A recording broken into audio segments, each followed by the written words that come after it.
Lulutuin lang natin to sa air fryer. Let's see kung maganda ang result niya. So, lalagyan lang natin ng that's good.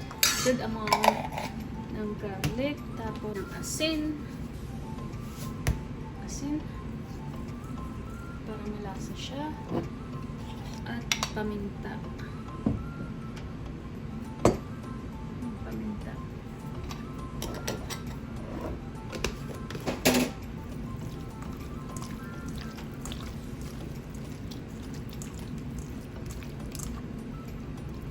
Chicken wings. Let's see kung worth it ang air fryer sa wings. Hilaw talaga siya. Sinama ko to kasi ano ko naman eh. Saan naman ito tapos sa basura, di mamaya lutuin na lang. Mamaya crispy pa yan eh.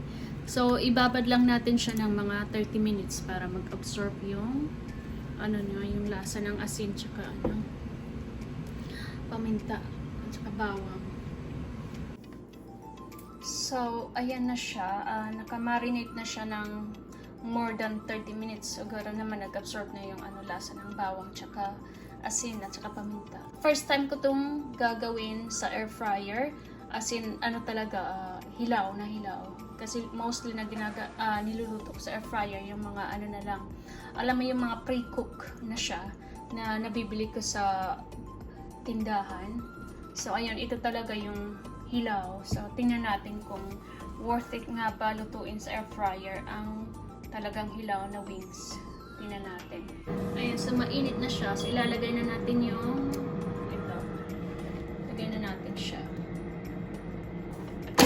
So, ayan. So, ilagay na natin ulit. Parang naglalaro. Ayan.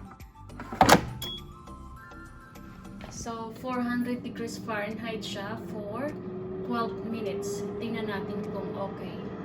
So, tutunog naman yung pag ready na siya. Ayan, after 12 minutes, hindi pa talaga siya luto. So, babalik na rin natin at lagay ulit natin. At least walang tilamsik. Yan lang ang easy. Parang may tubig, matubig siya doon. So, ilagay ulit natin. Binaliktad ko lang siya, tapos ibalik natin.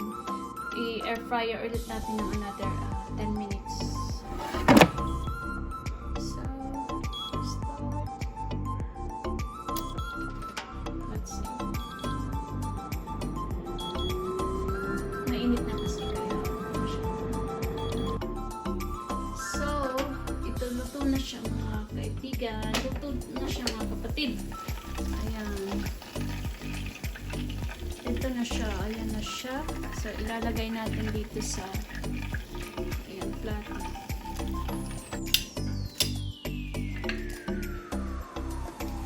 Ayan siya. So, ayan.